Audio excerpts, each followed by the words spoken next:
Normally सभी को आती ही है। ज़्यादातर जब हम खाते वक्त हमारे मुंह में अचानक से मिर्ची चली जाती है तो ऐसे ही हिचकी आना शुरू हो जाती है और हम मजाक में बोलते हैं कि शायद कोई याद कर रहा है इसीलिए हिचकी आया है। आज हम जानते हैं कि ये हिचकी आखिर क्यों आती है, इसका साइंटिफिक रीज़न क्या है, इसका दिमागी लोचा क्या है।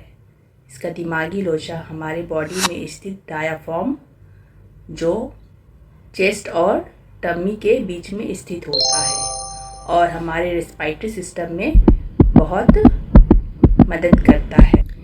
हिचकी आना हमारे शरीर की एक सामान्य प्रक्रिया है। साइंटिस्ट के मुताबिक हिचकी का सीधा संबंध हमारे सांस से है। हमारे डाइजेशन सिस्टम या रेस्पिरेटरी सिस्टम में ज़्यादा हलचल या कुछ गड़बड़ी होती है तो हमें हिचकी आना शुरू हो जाती है।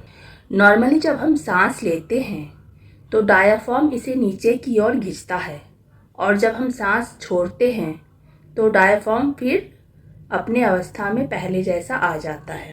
डायाफ्राम एक फिक्स तरीके से काम करता है, लेकिन जब भी इसमें कुछ प्रॉब्लम क्रिएट होता है तो इसमें ऐंठन या डायाफ्राम में सिकुड़न होता है जिसके कारण वो गले में हवा का आना रोक देता है जिससे आवाज़ निकलने में दिक्कत होती है और वोकल कॉर्ड में अचानक से आई इस रुकावट से ये हिच की आवाज़ आती है और इसी हिच को हम हिचकी बोलते हैं।